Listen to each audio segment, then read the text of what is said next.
esse projeto, que visa aqui fornecer elementos, conteúdo, arcabouço teórico suficiente para que vocês sejam bem-sucedidos aí no exame de ordem. Esse conjunto de lives foi pensado por toda a equipe da coordenação, encabeçada aí por nossa coordenadora, professora Ani Ávila, por mim, pelo professor Igor, pelo doutor Marcelo, e é uma enorme satisfação estar aqui com vocês. Não tenho dúvidas de que ao longo deste encontro aqui, que vai durar 1 hora, nós sairemos aqui com a sensação de dever cumprido, né? Porque tenho certeza que vocês vão angariar nesta live todo o conhecimento necessário para acertar todas as questões que digam respeito ao controle de constitucionalidade. Bom, vocês já devem ter percebido que eu vou ministrar mais de uma live acerca de controle de constitucionalidade. Então, bom dia, Tatiana, tudo bom? Então, como é que eu dividi os nossos encontros? Hoje, nós vamos falar sobre controle de constitucionalidade difuso. Tá joia? No próximo encontro, nós vamos falar sobre o controle de constitucionalidade concentrado. Vejam, a matéria é muito extensa, né? Os alunos acham controle de constitucionalidade difícil. E eu digo aos senhores, não é difícil, é uma matéria técnica. Então, nós precisamos compreender alguns conceitos, estabelecer alguns princípios e regras, e os senhores irão perceber, vamos ver se dá tempo, de tirar um pedaço aqui, um espaço das nossas lives, para resolvermos algumas questões. Os senhores irão perceber que as questões que são cobradas, seja em concurso público, seja na primeira fase do exame de ordem, giram em torno da mesma lógica. Por exemplo, esse material que eu vou utilizar é um material que eu vou transmitir aqui para vocês daqui a pouco, é um material que eu utilizo em sala de aula quando ministro controle de constitucionalidade. Vou compartilhar com os senhores depois sem nenhum problema. Os senhores vão perceber, e é o que eu sempre digo aos meus alunos em sala de aula, em sede de controle difuso, o que é que o examinador sempre cobra? O examinador sempre vai cobrar de você cláusula de reserva de plenário, a regra e as exceções. Então, vejam, a nossa aula aqui vai ser bem voltada para o que vocês irão encontrar na primeira fase do exame de ordem. E, por conseguinte, em concurso público, né, pessoal? Convenhamos aqui, a primeira fase do exame de ordem está aqui, nível de concurso público, não é verdade? Mas fiquem tranquilos, os senhores sairão todos muito bem preparados do nosso encontro de hoje. Vamos trabalhar, então?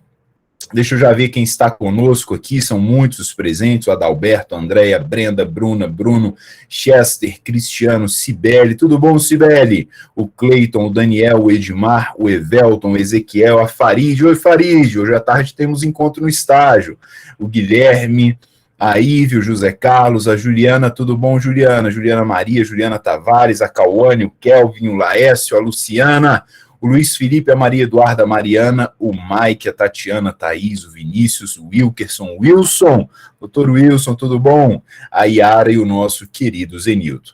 Senhoras e senhores, mãos à obra. Deixe-me compartilhar aqui a minha tela com vocês. Um minutinho.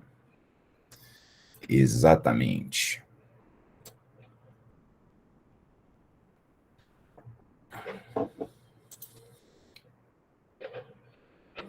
Perfeito.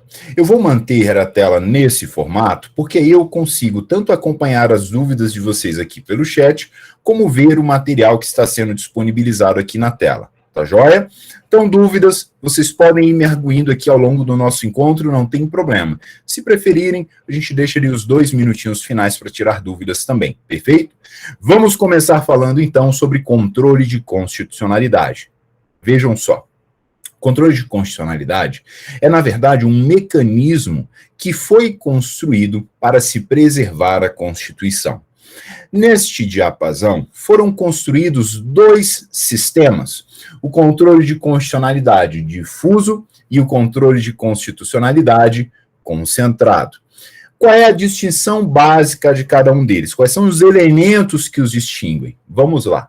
O controle de constitucionalidade difuso parte da premissa que qualquer magistrado, qualquer membro, qualquer órgão dentro da estrutura do Poder Judiciário, no exercício da jurisdição, deve proteger a Constituição.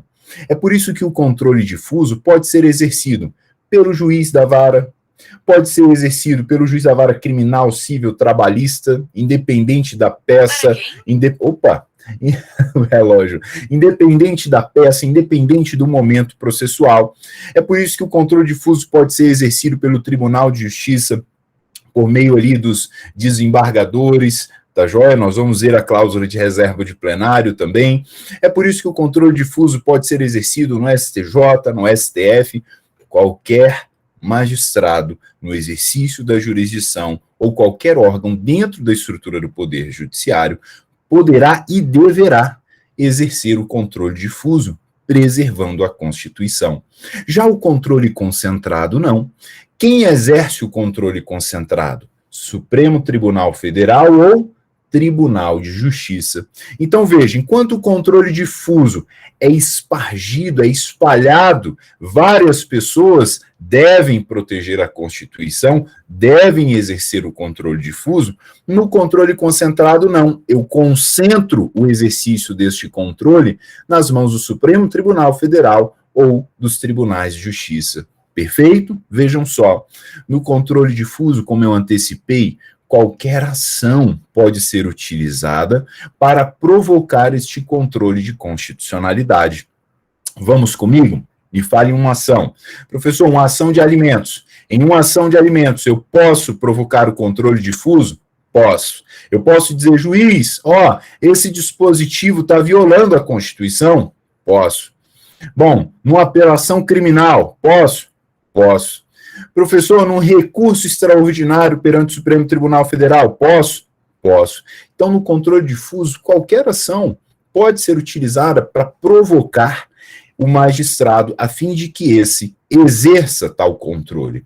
Já no controle concentrado, não. Eu tenho ações específicas que nós vamos trabalhar no nosso segundo encontro.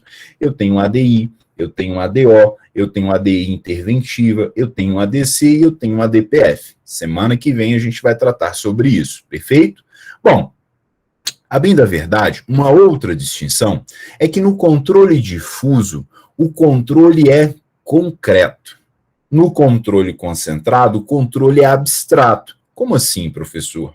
No controle difuso, preste atenção, eu tenho partes. Vamos pegar o exemplo da ação de alimentos, né? Na ação de alimentos, eu tenho aquele que pleiteia os alimentos em desfavor de alguém, sim ou não? Então, veja, no controle difuso eu tenho um caso concreto. Dentro daquele concreto, e é por isso que o controle difuso é chamado de controle concreto, é chamado de controle incidental, dentro daquele caso concreto, surge uma dúvida acerca da constitucionalidade, ou melhor, da inconstitucionalidade daquele dispositivo. Perfeito? Já no controle concentrado, não. No controle concentrado, eu não tenho um caso concreto em regra, tá? E vocês vão entender por que eu estou falando em regra na semana que vem. Eu não tenho um caso concreto, joia? O que eu tenho é uma lei e uma pessoa que é legitimada pela Constituição pode impugnar aquela lei, por exemplo, por meio de uma ADI. Eu não tenho um caso concreto. Diferentemente do que eu tenho, por exemplo, em uma apelação criminal. Eu tenho um caso concreto? Tenho. Em uma ADI, eu não tenho um caso concreto. Joia? Perfeito. Bom, essas são as distinções básicas para que você compreenda que o controle difuso é uma coisa e possui uma sistemática, e o controle concentrado é outra coisa e possui outra sistemática. Apesar do que os dois possuem a mesma finalidade, que é proteger a Constituição. Perfeito? E isso só é possível porque nós temos uma Constituição formal e rígida. Só para nós iniciarmos aqui falando de controle difuso e propriamente da cláusula de reserva de plenário, que é o que mais vai ser cobrado em sede de controle difuso, eu ainda preciso destacar que o controle difuso também é denominado de controle norte-americano, pois foi desenvolvido, as suas raízes históricas estão na Suprema Corte dos Estados Unidos, né? Há até uma história, né, o caso Marbury versus Madison. Já o controle concentrado é denominado de controle austríaco, cujo pai, ou melhor, um dos idealizadores e desenvolvedores foi Hans Kelsen. Maravilha? Vamos para frente, então. Vamos avançar. Bom, via de regra, e aí por que eu utilizo bastante via de regra? Porque o controle difuso, ele é uma construção jurisprudencial, principalmente do Supremo Tribunal Federal. Escute, entenda o que eu quero dizer.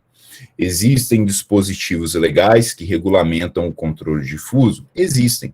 Mas muito do que nós vamos estudar aqui dizem respeito ao entendimento ou aos entendimentos do Supremo Tribunal Federal acerca do controle difuso. É diferente do controle concentrado, em que eu tenho lei específica, por exemplo, para regulamentar a ADI e a ADC. Tá joia? Mas vamos lá. Em regra, o controle difuso, ele vai produzir aqui um efeito retroativo, ou seja, ex tunc. Então, via de regra, quando um tribunal, quando o Supremo Tribunal Federal, quando um juiz decide uma questão incidental, decide uma questão que diz respeito ao controle difuso, esta decisão vai retroagir. Perfeito? Bom, ademais, no controle difuso, a eficácia das decisões ela é interpartes. Farid, pensa comigo, por que a eficácia das decisões no controle difuso é interpartes? Olha como o direito é fácil, o direito é lógica, pessoal. Nada se inventa, tudo é lógica. Farid, eu disse a vocês que no controle difuso eu tenho um caso concreto. Dentro deste caso concreto, incidentalmente, neste caso concreto, surge uma dúvida acerca da inconstitucionalidade de um dispositivo. Por que a eficácia é interpartes? Porque eu tenho partes. Eu tenho um caso concreto. Num caso concreto, eu não vou ter partes? Vou. Então, é por isso que a eficácia é interparte. Nós vamos verificar que quando há uma decisão do plenário do Supremo, temos uma situação específica. Mas peguem agora a regra. Tá? Lá no controle concentrado, por exemplo, a eficácia não é interpartes. Por quê? Porque eu não tenho um caso concreto. Lembra que eu disse? Lá o controle é abstrato. Eu simplesmente vou pegar uma lei e vou impugnar essa lei. Imagina, sou procurador-geral da República, pessoal, vou dar um exemplo aqui, bem assim, bem didático, tá? Eu sou procurador-geral da República, estou lendo lá o Diário Oficial, vi uma lei, né? Foi publicada uma lei. Eu falo assim, nossa, mas esse dispositivo aqui é inconstitucional. Veja, eu não tenho nenhum caso concreto. Eu apenas li aquela lei e falei, olha, esse dispositivo é inconstitucional, vou mover um ADI, né? Vou protocolar um ADI para impugnar esse dispositivo. Eu não tenho um caso concreto.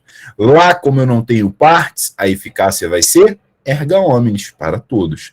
Então, vão pegando a lógica, pessoal. Direito é lógica, tá bom? Excepcionalmente, nós teremos efeitos não retroativos ou pró-futuro. A gente vai falar sobre isso mais tarde. Vamos avançar porque o nosso tempo é curto. Bom, se você dissesse para mim, professor, eu estou a um dia do exame de ordem, me diga um artigo que eu preciso ler, porque a chance de cair na minha prova é de 99,9%. Eu diria, leia o artigo 97 da Constituição. O artigo 97 trata da cláusula de reserva de plenário. Veja, a cláusula de reserva de plenário é um mecanismo previsto na Constituição de 88 que estabelece o seguinte, está aí na tela, vamos ler juntos. Somente pelo voto da maioria absoluta dos seus membros, vamos entender o seguinte. Bom, vamos explicar. A cláusula de reserva de plenário, ela deve ser obedecida pelo tribunal. Legal? Então, o Tribunal de Justiça deve observar a cláusula de reserva de plenário. Estou dando um exemplo. Bom, no Tribunal de Justiça, nós temos alguns órgãos. Nós temos um, por exemplo, que é chamado de pleno.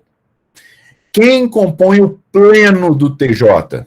Os desembargadores. Quantos, Farid? Todos. É o pleno, então eu tenho todos os desembargadores ali. Então, quando o artigo 97 começa dizendo assim, somente pelo voto da maioria absoluta dos seus membros, a Constituição está dizendo, olha, o pleno, somente a maioria absoluta do pleno pode exercer controle difuso. Essa é a primeira informação acerca da cláusula de reserva de plenário. Vamos de novo. Somente pelo voto da maioria absoluta do pleno, nós teremos o controle difuso. De novo, eu estou falando de tribunais. Perfeito? Vamos continuar. Ou dos membros do respectivo órgão especial. Opa! Vamos de novo? Somente pelo voto da maioria absoluta do pleno, dos membros do pleno do tribunal, ou dos membros do respectivo órgão especial. Então, vem comigo. Olha aí, Tatiana. Eu estou falando de dois órgãos. Eu estou falando do pleno, do TJ, por exemplo, e estou falando do órgão especial. O que é o órgão especial? O pleno, todo Tribunal de Justiça vai ter. Tá? O pleno, todo Tribunal de Justiça vai ter. O órgão especial, ele não é obrigatório. O órgão especial, a criação do órgão especial é facultativo. E, via de regra, o órgão especial é criado para desafogar o pleno. Como assim, professor? Eu posso criar um órgão especial, e daqui a pouco a gente vai ler o dispositivo que fala dos requisitos para essa criação. Eu posso criar um órgão especial para desafogar as atribuições do pleno.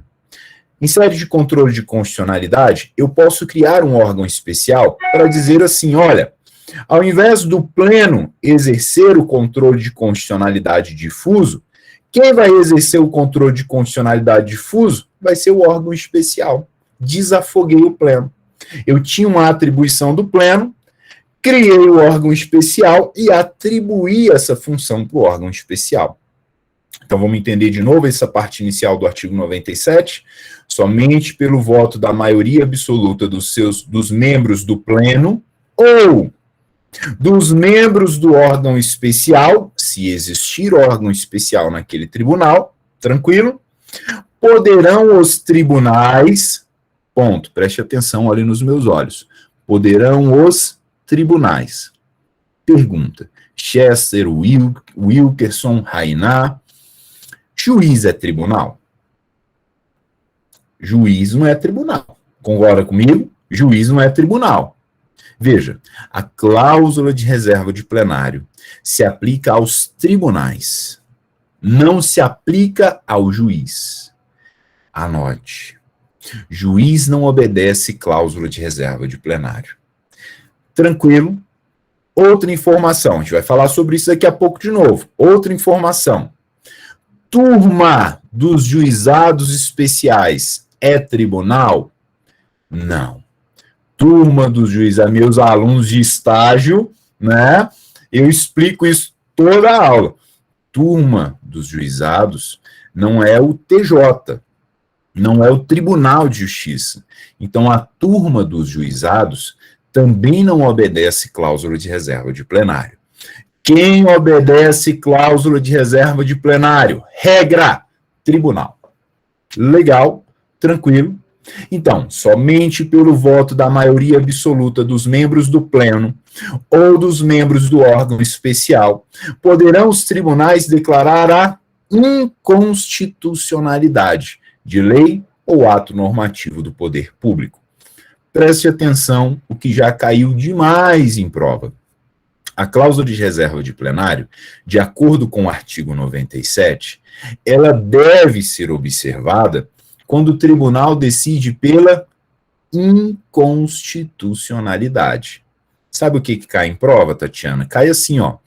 O tribunal deve observar a cláusula de reserva de plenário para decidir pela constitucionalidade da norma. Negativo. A cláusula de reserva de plenário deve ser observada quando o tribunal for decidir pela inconstitucionalidade da norma. Se for para decidir pela constitucionalidade, não precisa observar a cláusula de reserva de plenário. Até porque a constitucionalidade se presume. A partir do momento que aquela norma ingressou no ordenamento jurídico, presume-se que ela é constitucional. Show, pessoal. Destrinchamos bem o artigo 97. E essas informações que eu passei, eu vou repetir daqui a pouco e vou abordar a forma como vem sendo cobrado no exame de ordem em prova de concurso. Então, vamos avançar comigo. Já deu para ter uma noção do que é a cláusula de reserva de plenário. Olha aí o que eu explico para vocês no material, né? Como eu disse, nós temos no regimento, e isso é quem estipula o regimento interno, né, de cada tribunal. O regimento interno de cada tribunal estipula, né, estrutura o Tribunal de Justiça. Então a gente tem, por exemplo, tribunais como aqui no Distrito Federal, em que nós temos turmas, câmaras, sessões, não é verdade? Esses são órgãos fracionários. Por que são órgãos fracionários? Porque eu tenho frações de desembargadores reunidos ali em uma turma, frações de desembargadores reunidos em uma câmara, joia? É diferente do tribunal pleno. No pleno, eu tenho todos os desembargadores. E eu tenho o órgão especial, cuja criação, como eu disse, é facultativa. Professor, o Tribunal de Justiça pode criar o órgão especial? Pode. Quando é que ele pode criar esse órgão especial? A Constituição, no artigo 93, inciso 11, estabelece os critérios. Vamos ler? Está aí na tela. Então venham comigo. Nos tribunais com número superior a 25 julgadores, primeiro requisito, preciso ter mais de 25 desembargadores, tá bom? Poderá, olha aí como é facultativo, poderá ser constituído órgão especial com um mínimo de 11 e o máximo de 25 membros, para o exercício das atribuições administrativas e jurisdicionais delegadas da competência do Tribunal Pleno. Pegaram a ideia? Eu crio o órgão especial para desafogar o Pleno, ok? Provendo-se metade das vagas por antiguidade e a outra metade por eleição pelo Tribunal Pleno. Show de bola! Direito é fácil, tá vendo que não é difícil? É técnico, mas não é difícil. Legal? Você tá rindo, né, Tatiana? Eu trouxe agora um esqueminha aqui. Eu preciso que você preste muita atenção nesse esquema, porque ele vai facilitar muito a tua vida, tá? Então acompanha comigo aqui esse próximo slide. Vamos lá, vamos lá. Olha só. Vamos imaginar a seguinte situação, legal? Vamos imaginar a seguinte situação. O juiz da vara criminal, né, decide condenar o nosso cliente. Pode ser o juiz da vara civil, pode ser o juiz da vara do trabalho, pode ser qualquer seara do direito. Repito, controle difuso é qualquer área do direito, qualquer peça. Pode ser uma ação civil pública, pode ser uma ação popular, pode ser um habeas corpus, qualquer peça, qualquer área do direito. Legal? Bom, no nosso exemplo, eu vou pegar um exemplo aqui da seara criminal. Vem comigo, então. O juiz da vara criminal, primeira pergunta, ele precisa observar a cláusula de reserva de plenário? Não, porque a cláusula de reserva de plenário deve ser observada por tribunais. Vamos lá. O juiz da vara criminal, ele decide condenar o nosso cliente. E ele condena o nosso cliente a um regime de cumprimento de pena integralmente fechado. Ele diz assim, ó, de acordo com a lei A, eu condeno o fulano a cumprir a pena no regime integralmente fechado. Ponto. Condenou o nosso cliente. O que nós vamos fazer? Rainá, Edmar, o que nós vamos fazer? Vamos apelar. Concorda comigo? Nós, enquanto operadores do direito, vamos falar, peraí, tem alguma coisa errada nisso aqui. Que eu estudei lá no IESB e lá me ensinaram que eu preciso observar o princípio da individualização da pena. Esta lei A, que o juiz utilizou para aplicar o regime integralmente fechado, é inconstitucional. Pegaram a ideia? Esta lei A, que o juiz utilizou para estabelecer o regime integralmente fechado, é inconstitucional. Vamos fazer o quê? Apelar. Dentro da nossa apelação, na nossa apelação, nós vamos suscitar um incidente de arguição de inconstitucionalidade. Vou ser bem didático aqui, né? Tem lá 1 ponto dos fatos, 2 ponto do direito. Eu posso colocar 2.1 do incidente de arguição de inconstitucionalidade. E aí eu vou explicar para os desembargadores por que aquela decisão deve ser reformada. Preste atenção nisso que eu vou dizer agora. Nunca vi sendo cobrado na OAB, mas em concurso público já. O que já foi cobrado? Veja o que eu acabei de falar. Na minha apelação, dentro da minha apelação, Ana Maria, dentro da minha apelação, incidentalmente, eu faço uma arguição de inconstitucionalidade. Qual vai ser o meu pedido? Quem faz estágio comigo aí em penal, qual vai ser o meu pedido? O meu pedido é para que a decisão do juiz seja reformada, a fim de que o regime não seja um integralmente fechado, mas seja o semiaberto, aberto, ou que ele possa progredir. Esse é o meu pedido. Legal? Esse é o meu pedido. Qual é a minha causa de pedir? A causa de pedir é a inconstitucionalidade da Lei A que o juiz utilizou. O que cai na prova? No controle difuso, a inconstitucionalidade é a causa de pedir, correto? No controle difuso, a inconstitucionalidade é o meu pedido, errado. No controle difuso, a inconstitucionalidade é o que me motiva a pedir algo. O que eu vou pedir? Que a sentença seja substituída pelo acórdão. Qual é a causa de pedir? O que está motivando esse meu pedido? A inconstitucionalidade da Lei A. Deu para pegar? De novo, de forma simples agora. No controle difuso, a inconstitucionalidade é a causa de pedir. Por que eu estou dizendo isso? Olha a diferença agora. Vou fazer um comparativo com o controle concentrado. Lá no controle concentrado, quando eu proponho uma ADI, qual é o meu pedido? A inconstitucionalidade. Concorda comigo? Lá no controle concentrado, a ADI existe para isso. Para que eu faça a impugnação de uma lei, de um ato normativo, pedindo a inconstitucionalidade. Joia. No controle difuso, não. No controle difuso, o que eu quero? Eu quero que o meu regime, eu quero que o meu cliente progrida no regime. Eu quero que o meu cliente comece no regime semiaberto, por conta dos critérios estabelecidos lá no Código Penal. Esse é o meu pedido. A causa de pedir é a inconstitucionalidade da norma. Perfeito? Olha agora, se o tribunal concordar comigo, essa decisão vai valer para quem? Para todo mundo? Não, vai valer para o meu cliente, porque a eficácia é interparte. Pegaram a ideia? Então vamos seguir aqui o nosso cronograma aqui. Olha aí na tela.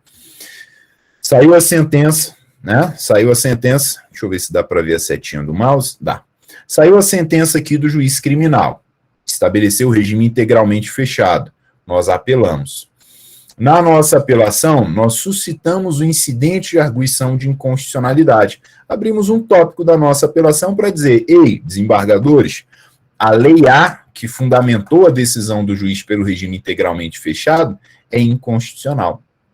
A minha apelação, então, ela vai ser autuada e distribuída. Você vai protocolar lá no PJE, né? Ela vai ser autuada, vai ter o númerozinho lá da apelação e vai ser distribuída. Vai ser distribuída para um órgão fracionário. Aqui no caso do Distrito Federal, por exemplo, qual vai ser o órgão fracionário? Cadê os alunos de estágio? Vai ser uma turma criminal. Perfeito? Turma criminal. Legal. Chegou lá na turma criminal, o que vão fazer? Vão apreciar o meu incidente. Vão apreciar o meu incidente. Vão verificar, vão ler minha apelação, né? O relator vai ler a apelação. A gente vai ver o Código de Processo Civil e explica esse trâmite, tá? O relator vai ler minha apelação e vai falar assim: bom, o advogado suscitou um incidente de inconstitucionalidade aqui. Vou submeter isso aqui para os demais colegas do órgão fracionário. Ainda estamos no órgão fracionário, estamos na turma criminal. Bom, vou submeter para os demais colegas. O que este órgão fracionário, o que essa turma criminal pode fazer ao ler minha apelação e analisar o incidente? Vejam só. Eles podem rejeitar a arguição. Eles podem dizer assim: esse advogado viajou, não tem nada a ver. Tá certinho aqui, ó. Esse dispositivo é constitucional.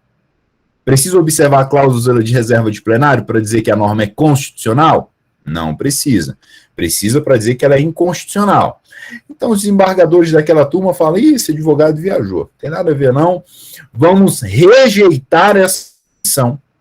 Rejeitada a arguição, o que os desembargadores daquela turma criminal vão fazer? vão julgar a minha apelação. Maravilha. Aí vai ter o acórdão aqui da minha apelação. Perfeito, acabou. Agora, se durante a apreciação do incidente, eles falam assim, nossa, isso aqui é interessante que esse advogado protocolou.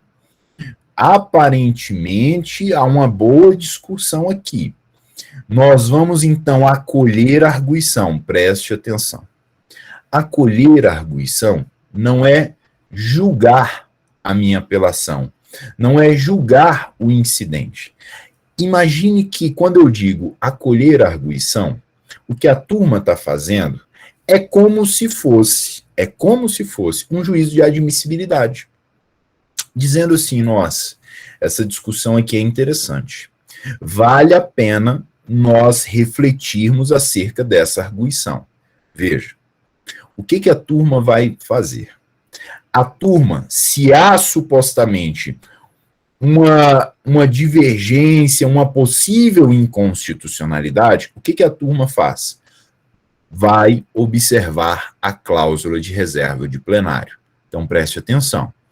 De novo, durante a apreciação do incidente, os desembargadores da turma criminal falaram assim, nossa, essa discussão aqui é boa, é a primeira vez que chegou aqui, vamos, então, acolher essa arguição. Veja, eles não vão julgar a apelação, eles não vão julgar o meu incidente, eles vão simplesmente acolher a arguição. Acolher a arguição significa que eles pararam, analisaram e disseram assim, precisamos agora observar a cláusula de reserva de plenário. O que vai acontecer então? Veja, a turma, o órgão fracionário, suspende o julgamento da apelação. Por quê? Porque eles só podem, olha como é lógica, eles só podem julgar a minha apelação depois que resolver o incidente. O meu pedido não é para que o meu cliente progrida ou para que ele comece a pena no regime semiaberto ou aberto? Esse é o meu pedido, não é? Eles só podem decidir o meu pedido se eles apreciarem a causa de pedir. Qual é a causa de pedir? A inconstitucionalidade da Lei A. Pegaram a lógica? Então é por isso que eles suspendem o julgamento da apelação, porque eles devem analisar primeiro a causa de pedir. Então, o órgão fracionário vai fazer o quê? Suspende o julgamento da apelação. Pessoal, primeiro nós desembargadores precisamos resolver a causa de pedir. Primeiro nós precisamos resolver um incidente. Então, vamos suspender a apelação. Suspende o julgamento da apelação. Suspendendo o julgamento da apelação, o que eles fazem? Eles submetem este meu incidente para o pleno ou órgão especial. Porque só quem pode resolver controle difuso no âmbito dos tribunais é o pleno ou órgão especial. Fechou? Então, suspendemos a apelação. O órgão fracionário suspende a apelação. E fala assim, pleno, órgão especial, a bola está com vocês. Nós aqui da turma criminal só podemos julgar a apelação depois que vocês resolverem esse incidente. Então, digam para nós se o que o advogado colocou está certo ou não. Digam para nós se a Lei A é constitucional ou inconstitucional. Joia? O que o pleno ou o órgão especial irão fazer? Eles irão resolver o incidente. Veja, o pleno ou órgão especial não vão julgar a apelação. Eles vão resolver o incidente. O julgamento da apelação está suspenso. Então, veja comigo. O pleno ou órgão especial, né? Por que eu estou usando o órgão especial? Porque pode ser que no tribunal não tenha órgão especial. Se tiver, vai ser o órgão especial, né? De acordo com o regimento interno, claro. Então, vamos lá. O pleno ou órgão especial resolveram um incidente. Eles falaram assim, é constitucional ou é inconstitucional. Perfeito. Este tribunal observou a cláusula de reserva de plenário. O que a cláusula de reserva de plenário diz? No âmbito dos tribunais, só quem pode resolver a inconstitucionalidade da norma é o voto da maioria absoluta dos membros do pleno ou do conselho especial. Parabéns, tribunal, vocês seguiram a Constituição. Legal. Depois que o pleno ou órgão especial julgam o incidente, eles vão pegar esse acórdão, que eles vão julgar por meio de acórdão, sim ou não? Não é um colegiado? Um colegiado não julga por meio de acórdão? Então, veja, eles vão pegar esse colegiado e mandar para a turma criminal. Lembra que aquela turma criminal, acolheu a arguição e suspendeu a apelação até que o pleno resolvesse o incidente? O pleno resolveu o incidente. O pleno resolveu o incidente por meio de um acórdão. Eles mandam este acórdão lá para o órgão fracionário, que é a nossa turma criminal, onde a apelação estava, e agora sim, a turma criminal, o órgão fracionário, pode julgar a apelação. Então vamos lá. Imagina que o pleno disse que a lei A é constitucional. O que os desembargadores do órgão fracionário vão decidir? Que a minha apelação vai ser improvida. Por quê? Porque o juiz acertou. Já que a lei A é constitucional, o juiz só seguiu o que estava na lei A. O que o órgão fracionário está fazendo? Julgando a apelação. Perfeito? Em compensação, se o pleno ou órgão especial entender que aquela lei A é inconstitucional, o que o órgão fracionário vai fazer? Bom, o pedido lá do advogado procede, então. Porque já que a decisão do juiz foi ancorada numa lei inconstitucional, essa decisão precisa ser reformada. Então, meu cliente vai poder começar no semiaberto, aberto, ou então vai poder progredir do fechado, semiaberto para aberto. Joia? Queridos, vejam só. Nós temos aqui 3 acórdãos. Nós temos o acórdão que suspende o julgamento da apelação, o órgão fracionário suspende o julgamento da apelação. Temos o acórdão do pleno órgão especial que resolve o incidente. E nós temos o acórdão do órgão fracionário, aquela mesma turma criminal que havia suspendido o julgamento da apelação, julgando a apelação. Fácil ou não? Fácil, não é? Olha, deste acórdão aqui, que julgou a minha apelação, cabe recurso? Claro que cabe. Nós sabemos que deste acórdão cabe recurso especial para o STJ e extraordinário para o Supremo Tribunal Federal. Bom, eu sei que é muita informação e é por isso que essa live vai ficar gravada para vocês no YouTube, para que vocês possam assistir quantas vezes forem necessárias. Legal? Depois, se você não conseguiu pegar tudo, clica lá no vídeo para acompanhar todo esse raciocínio. Aqui eu trago visualmente para você entender como é que funciona a cláusula de reserva de plenário. Bom, queridos, essa é a regra. A regra é cobrada em prova, tá? Então, o examinador da ordem te conta lá de ordem, te conta um problema, diz que chegou lá uma apelação no Tribunal de Justiça de Minas Gerais, e ele te conta um problema e ele quer saber o que aquele tribunal deve fazer. O tribunal pode resolver a constitucionalidade, ou o tribunal tem que mandar para o pleno, ou o órgão fracionário pode julgar. Então, ele conta uma historinha, tá? Mais uma vez, repito, vamos ver se lá na frente eu pego 1 ou 2 questões para a gente resolver na prática, tá? Mas ele te conta uma historinha e pede para que você marque a alternativa que explica exatamente isso que eu acabei de pontuar. Ou seja, o trâmite que deve ser observado pelo tribunal, observando a cláusula de reserva de plenário. Vamos agora para as exceções. As exceções são cobradas com enorme frequência em prova. De início, tá joia? Oi, Andréia, tudo bom? Andréia, não é chamada, tá? Tem até um aluno que me mandou mensagem. Pessoal, o aluno me perguntou assim, professor, como é que eu ganho horas complementares? O Juliano, que está nos acompanhando aqui, que é secretário do curso, ele vai disponibilizar um link com um formulário para que vocês preencham, tá? Então, só ganha horas complementares quem preenche o formulário. Fiquem atentos aí, daqui a pouco ele vai disponibilizar no chat. Tá bom, Andréia? Não se preocupe, ainda não disponibilizou. Ó, ele está falando aqui, bom dia, ó, sala 058. Pessoal, atenção. Atenção. A súmula vinculante número 10 despenca em prova. Cai muito. Então, veja, qual é a primeira coisa que você precisa ler? Você precisa ler o artigo 97 da Constituição. E a segunda, em sede de controle difuso, súmula vinculante 10. Vamos ler e entender? Vem comigo, então. viola a cláusula de reserva de plenário, a decisão de órgão fracionário de tribunal que, embora não declare expressamente a inconstitucionalidade de lei ou ato normativo do poder público, afasta sua incidência no todo ou em parte. Legal. Olha só.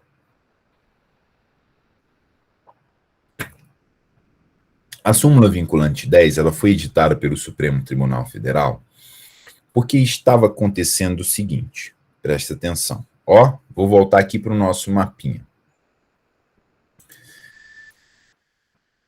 Sentença do juiz criminal, fiz a minha apelação, foi autuada, distribuída, chegou no órgão fracionário, o órgão fracionário vai apreciar meu incidente, legal? Quando o órgão fracionário ia apreciar meu incidente, tá vendo que eu até coloquei aqui, ó, súmula vinculante 10. O que o órgão fracionário fazia? Ele dizia assim, ó, vamos ler de novo aqui a súmula, ó, finalzinho só. Afasta sua incidência no todo ou em parte. Afasta sua incidência no todo ou em parte. Então, vamos lá. O que o tribunal, o que o órgão fracionário fazia? Enquanto eles iam apreciar meu incidente, eles diziam o seguinte, pessoal, advogado, você até construiu um bom incidente, mas neste caso, eu não aplico a lei que você está impugnando. Ou, neste caso, eu não aplico o artigo 1º da Lei A, eu aplico o artigo 2º. O que o tribunal fazia? O que o órgão fracionário fazia? Presta atenção. Quando o órgão fracionário dizia assim, advogado, você mandou bem, mas neste caso eu não aplico a Lei A, eu aplico a Lei B. O que ele estava fazendo? Afastando a incidência da norma no todo. Ou, quando o órgão fracionário dizia assim, advogado, você até que mandou bem, mas nesse caso eu não aplico o artigo 1º da Lei A, eu aplico o artigo 2º. O que o órgão fracionário estava fazendo? Afastando em partes a incidência da norma. Então, pessoal, para ficar bem didático, é como se o órgão fracionário buscasse uma forma de burlar a cláusula de reserva de plenário. Afastando a incidência da norma que eu estava impugnando, qual é a norma que eu estava impugnando? A Lei A. Afastando a incidência da Lei A no todo, ou em parte, ou apenas parte dela. Então, isso é proibido. Isso viola a cláusula de reserva de plenário. Joia? Se foi suscitado um incidente de inconstitucionalidade, o que você, órgão fracionário, deve fazer? Ou dizer que aquela norma é constitucional, e aí a gente vai julgar a apelação, ou dizer, bom, essa discussão é boa, vamos mandar para o pleno ou para o órgão especial. É isso. Você não pode afastar a incidência da norma que está sendo impugnada. Vamos ler de novo a súmula vinculante 10, para fechar agora. Olha o raciocínio. Viola a cláusula de reserva de plenário, a decisão do órgão fracionário do tribunal que, embora não declare expressamente a inconstitucionalidade da lei ou ato normativo do poder público, afasta sua incidência no todo ou em parte. Então, o órgão fracionário, ele não diz que aquela norma é inconstitucional, ele simplesmente diz que não deve ser aplicada ali. Isso viola a cláusula de reserva de plenário. Sabe o que faz, pessoal? Sabe como é que isso cai na prova? A íntegra da súmula vinculante 10. Cai o texto, não cai um problema, não. É muito difícil. Se você me perguntar agora, professor, qual foi a última vez que você ouviu o examinador narrando um problema para cobrar a súmula vinculante 10? Não vou me lembrar. Confesso a você que é muito escasso. O que normalmente acontece é que o examinador cobra o texto ipsis literis da súmula vinculante 10. Então, leia aí e guarde, porque a chance de ser cobrada é muito grande. Bom, vamos avançar agora. Temos 12 minutinhos. Eu vou pontuar alguns pontos importantes, tá bom? Vamos lá, pessoal. Bom, opa, passei? Eu trago aqui uma ementa do Supremo Tribunal Federal. Essa ementa é interessante porque pode ser cobrado no exame de ordem. Rapidamente, é pacífica a jurisprudência do STF de que não há, não viola o artigo 97, não viola a cláusula de reserva de plenário, quando o tribunal de origem, sem declarar a inconstitucionalidade da norma, isso não pode. Por quê? que a cláusula de reserva de plenário proíbe. E sem afastá-la, afastar também não pode. Por quê? Porque tem a súmula vinculante 10.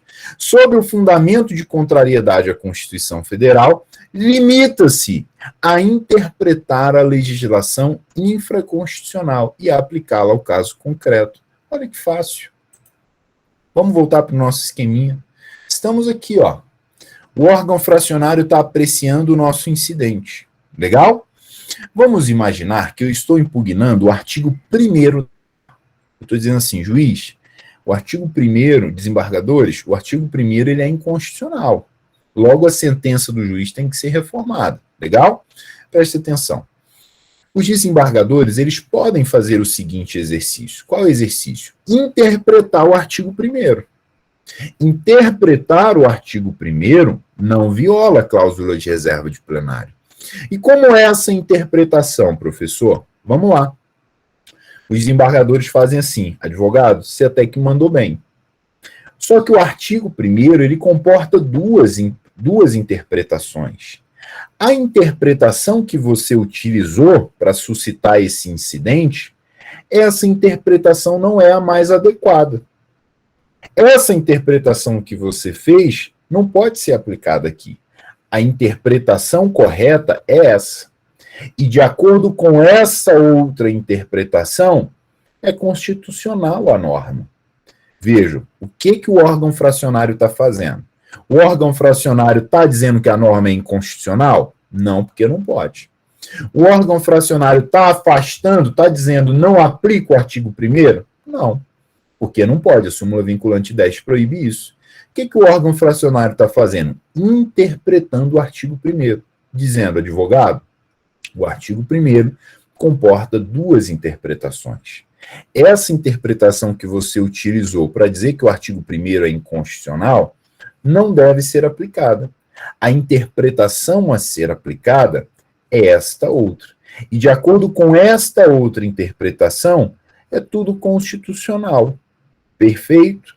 Vamos de novo para a gente fechar a ideia? Olha a ementa aí na tela, pessoal. Ó, é pacífica a jurisprudência do STF de que não há violação do artigo 97 da Constituição Federal quando o tribunal de origem, sem declarar a inconstitucionalidade da norma e sem afastá-la sob fundamentos de contrariedade à Constituição Federal, olha agora, limita-se a interpretar a legislação infraconstitucional e aplicá-la ao caso concreto. No exemplo que eu dei, o que o órgão fracionário fez? O que a turma criminal fez? Interpretou a norma, disse que a interpretação adequada é essa e aplicou ao caso concreto. Julgou minha apelação.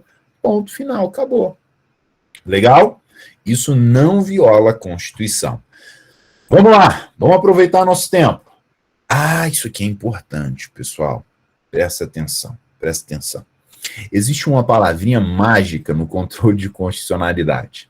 Essa palavrinha mágica se chama contemporaneidade. Anotou?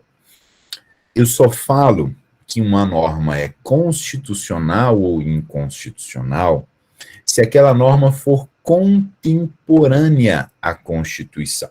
Então vejam, existem dois tipos de norma. Existe a norma pré-constitucional, ou seja, anterior à Constituição. Uma norma anterior à Constituição é uma norma de quando? De 87, de 86, de 85. É anterior à Constituição, concorda comigo? Essas normas anteriores à Constituição são pré-constitucionais.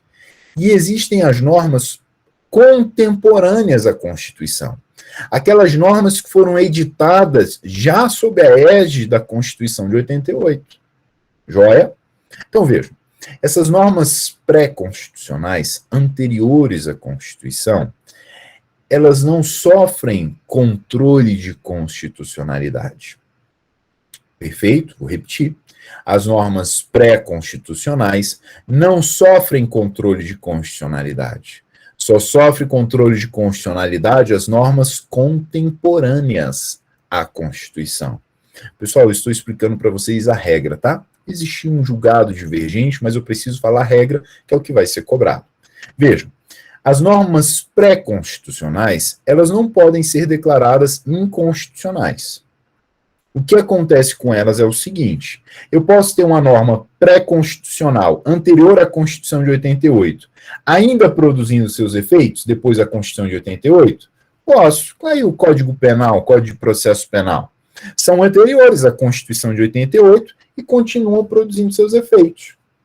Eu posso dizer que essa norma anterior à Constituição, pré-constitucional, é inconstitucional? Não. O que eu posso dizer é que essa norma foi recepcionada ou não recepcionada pela Constituição de 88, tá? Se ela seguir os requisitos, aqui não vai dar tempo da gente falar sobre recepção ou não recepção, mas se ela obedecer os requisitos, ela vai ser recepcionada, legal, e vai continuar produzindo seus efeitos, tá? Se ela não for recepcionada, ela acabou, não vai produzir mais seus efeitos. Tranquilo? Então veja, se a norma for anterior à Constituição, eu não posso falar em inconstitucionalidade da norma. Eu só posso falar em inconstitucionalidade da norma se ela for contemporânea à Constituição. Olha aí na tela esse julgado. Essa corte, no julgamento da ADI 2, pererê parará, decidiu que o exame de compatibilidade da legislação pré-constitucional, norma pré-constitucional, não sofre juízo de constitucionalidade, sofre juízo de compatibilidade. De novo, norma pré-constitucional não sofre juízo de constitucionalidade, mas sim de compatibilidade. Então, ó, decidiu que o exame da compatibilidade da legislação pré-constitucional com a nova carta não se confunde com a declaração de inconstitucionalidade, pois se traduz em juízo de recepção ou não recepção. Pessoal, o que se importa para nós? A gente está falando de cláusula de reserva de plenário. Veja, o que importa é que a cláusula de reserva de plenário é utilizada para que o tribunal declare a inconstitucionalidade. Como é que isso cai na prova, então? Olha aí, José Carlos, Wilkerson, Chester, cai na prova assim. Num juízo de compatibilidade, ou no juízo de recepção ou não recepção da norma pré-constitucional, os tribunais devem observar a cláusula de reserva de plenário. Errado. A cláusula de reserva de plenário é observada para a decisão de inconstitucionalidade. E a gente não confunde inconstitucionalidade com incompatibilidade. Legal? Deu para pegar? Tá vendo como é simples, pessoal? É técnico, mas é simples, é lógico, o direito é fácil. Vamos lá, vamos para mais duas informações aqui, vai dar tempo. Deixa eu ver aqui. Ó, aqui eu não vou ler a cimenta, mas é o que eu falei para vocês. Ó, o Supremo Tribunal já decidiu que, ó, a referência, portanto, não atinge os juizados de pequenas causas. A cláusula de reserva de plenário não se aplica às turmas recursais. Veja, na turma recursal, tanto no ETJ que eu não tenho nem desembargador. Eu tenho os 3 juízes dos próprios juizados. Tranquilo? Então, turma recursal deve observar a cláusula de reserva de plenário? Não. Pelo amor de Deus, meus alunos, eles sabem disso. Eu imploro, não confunda turma recursal dos juizados com turma criminal. Turma criminal é órgão fracionário do TJ. Turma recursal, não. Tá bom? Turma recursal é lá dos juizados. Então, simbora, pessoal. Vamos aproveitar o tempo. Deixa eu ver, vamos pegar uma coisa aqui importante, que eu vejo que está caindo em prova. Isso aqui não é importante, mas não cai. Aqui eu já começo a falar do recurso extraordinário. Isso aqui é legal, pessoal. Isso aqui é legal. Né? A gente tem uma ou outra divergência, mas eu vou falar o que prevalece, porque eu não vi sendo cobrado no exame de ordem, mas pode ser que caia, tá? A discussão é a seguinte: Supremo Tribunal Federal é tribunal? Pelo amor de Deus, Supremo Tribunal Federal é tribunal? É tribunal, tá no nome dele. Supremo Tribunal Federal é tribunal.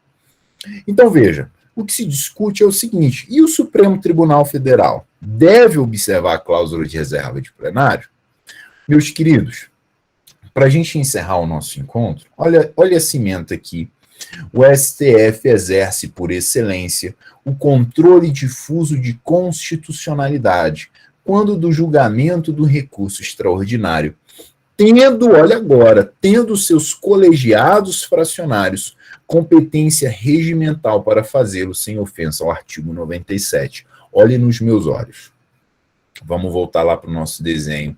Esse desenho é maravilhoso. Ó, imagina que eu quero recorrer deste acórdão aqui, que julgou a minha apelação. Eu vou fazer um recurso extraordinário.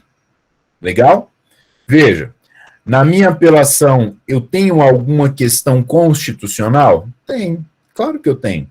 Até porque o pleno ou órgão especial resolveram um incidente de inconstitucionalidade. Então, eu tenho uma questão constitucional. Qual é o recurso mais adequado para manejar em uma situação em que eu discuto a Constituição? Não é um recurso extraordinário? Está lá no 102. Então, vou fazer o meu recurso extraordinário. Olha que legal, preste atenção, isso já caiu em prova. No meu recurso extraordinário, isso aqui já caiu em prova. No meu recurso extraordinário, eu estou recorrendo de qual acórdão? Olha para mim. Lembra que eu falei que nós temos 3 acórdãos? Esse que suspende a apelação, esse que resolve o incidente e esse que julga a apelação. Lembra disso? O professor tem que ser só os 11 minutos. Vou falar agora, José Carlos. Vem comigo, vem comigo. Ó, temos 3 acórdãos. Esse que suspende, esse que resolve o incidente e esse que julga. Vou fazer o meu recurso extraordinário. O que já foi cobrado em prova? De qual dos 3 acórdãos eu devo recorrer? Desse que suspende, desse que resolve ou desse que julga a apelação? Desse que julga a apelação. Entretanto, eu devo anexar ao meu recurso extraordinário este acórdão que resolve o incidente. Por quê? Porque eu quero rediscutir isso aqui. Legal? Então, eu recorro do acórdão que julga a apelação, mas devo anexar aquele que resolveu o incidente. Fiz o meu recurso extraordinário. Vai vendo, José Carlos. Meu recurso extraordinário chegou no Supremo, foi autuado, foi distribuído, foi parar em um órgão fracionário, foi parar em uma turma. A discussão é essa, José. Supremo Tribunal Federal é tribunal? É. Deveria observar a cláusula de reserva de plenário? O artigo 97 está dizendo que deveria. O artigo 97 está se referindo aos tribunais, não é? Mas a interpretação que é feita ao artigo 97, no caso do Supremo Tribunal Federal, é que o Supremo Tribunal Federal ele é o guardião da Constituição. Então, o artigo 97 não se aplica a ele, na medida em que esta turma do Supremo Tribunal Federal, que é um órgão fracionário, pode julgar o meu recurso extraordinário? Pode. Que está discutindo uma questão constitucional? Pode. Isso viola a cláusula de reserva de plenário? Não viola. Então aí, José Carlos, respondendo a tua pergunta, hoje o entendimento que prevalece é que eu não preciso submeter este recurso extraordinário que está discutindo uma questão constitucional para o pleno do STF. A própria turma, que é órgão fracionário do Supremo, pode julgar o meu recurso extraordinário. Só para a gente fechar a ideia, pessoal, e eu me despedir de vocês, acredito que foi proveitoso o nosso encontro, olha só, o artigo 102, inciso 3º fala, ó, compete ao STF julgar mediante recurso extraordinário, ó, se eu tiver contrariedade ao dispositivo da Constituição. Não é isso que eu estou impugnando lá na minha apelação? Não é que a lei A viola a Constituição? Quero rediscutir isso por meio de recurso extraordinário. Posso? Posso. Fiz o meu RE, foi autuado e distribuído no Supremo. A turma, que é órgão fracionário, né, lá no Supremo a gente tem as 2 turmas, cada uma com 5 ministros. Aquela turma pode julgar o meu recurso extraordinário, resolvendo aquela questão constitucional que eu provoquei? Pode. Não viola a cláusula de reserva de plenário. Legal? Para a gente fechar, olha aí de novo. O STF exerce por excelência o controle difuso de constitucionalidade quando do julgamento do RE, tendo seus colegiados fracionários competência regimental para fazê-lo sem ofensa à Constituição. Beleza, pessoal? Eu tenho tanta coisa, ó, não aplicabilidade da cláusula de reserva de plenário ao STF, Ih, tem muita coisa. Tem mais 3 aulas aqui, cada uma com 30, 40 slides, só sobre controle difuso, tá? Mas eu estou bem satisfeito. A única coisa que eu queria pedir para vocês é que depois vocês leiam, ó, cadê? Regimento interno não precisa para o AB.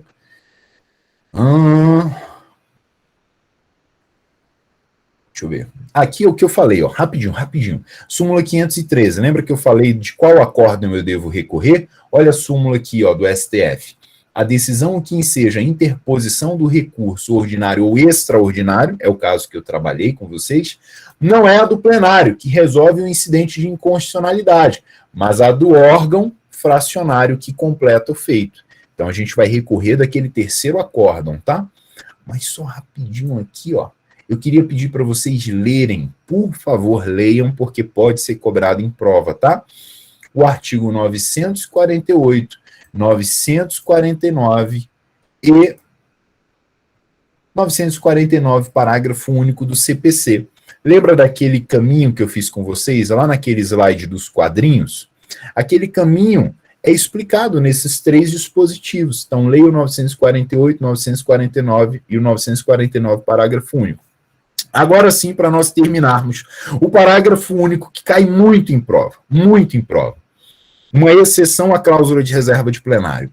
Os órgãos fracionários dos tribunais não submeterão ao plenário ou ao órgão especial arguição de inconstitucionalidade quando já houver pronunciamento destes ou do plenário do STF sobre a questão. Então, vem comigo agora sim, 1 minuto, e eu me despeço de vocês. Olha só. O que o parágrafo único do 949 está dizendo? O parágrafo único está dizendo assim, órgão fracionário, a gente está aqui, ó, você está apreciando o incidente, não está órgão fracionário. Legal, preste atenção.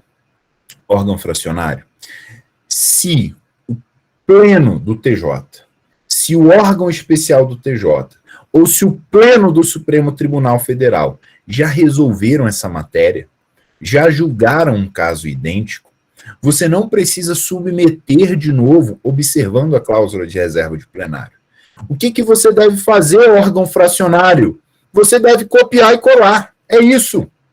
Pegaram a ideia? Então, ó, o órgão fracionário está apreciando o incidente. Mas o pleno do Supremo Tribunal Federal já decidiu isso. Ou o pleno do TJ já decidiu isso. Faz sentido eu submeter de novo? Não, não faz sentido. Então, órgão fracionário, você vai copiar e colar aquele entendimento e vai julgar a apelação. É isso. Legal? Então, é uma exceção à cláusula de reserva de plenário. Queridos, tenham certeza, se for cair controle difuso, a chance de cair essas informações que eu passei acerca de cláusula de reserva de plenário é de mais de 90%. Quem cede controle difuso é o que é cobrado. Tá legal? Bom, eu vou me despedir de vocês, agradecer o carinho por vocês terem permanecido aqui até o final. Muito obrigado pelos elogios, mas eu asseguro aos senhores que quem faz a aula ser prazerosa são os alunos. Então, se tudo fluiu bem, é pura e simples responsabilidade dos senhores. Muito obrigado pela atenção. Eu vou disponibilizar este material, tá?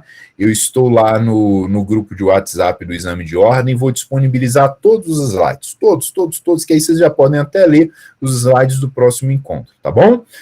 Beijo enorme, muita saúde para todos vocês, espero que logo sejamos juntos presencialmente. Professor. Oi, Juliana. O senhor pode disponibilizar o link do grupo, por favor? Porque eu não estou no grupo. Eita, deixa eu ver aqui. Juliano, você ainda me ouve? Você consegue? Sim, estou ouvindo.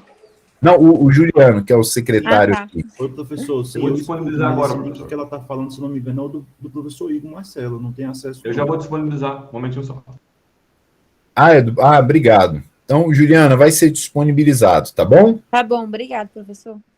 Queridos, beijo enorme para todos, bons estudos. Depois mandem aí as boas notícias de aprovação na primeira fase, que eu quero vibrar junto com vocês, tá? Tchau, sucesso a todos.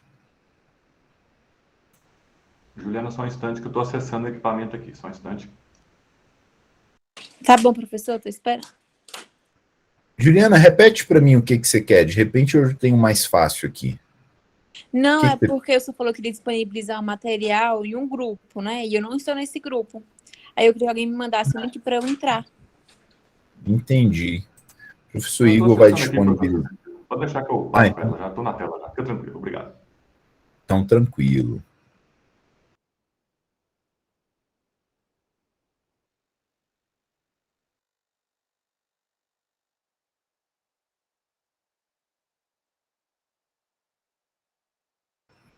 Acho que pode encerrar a gravação, Juliano. Eu posso parar? Acho que eu não posso, né?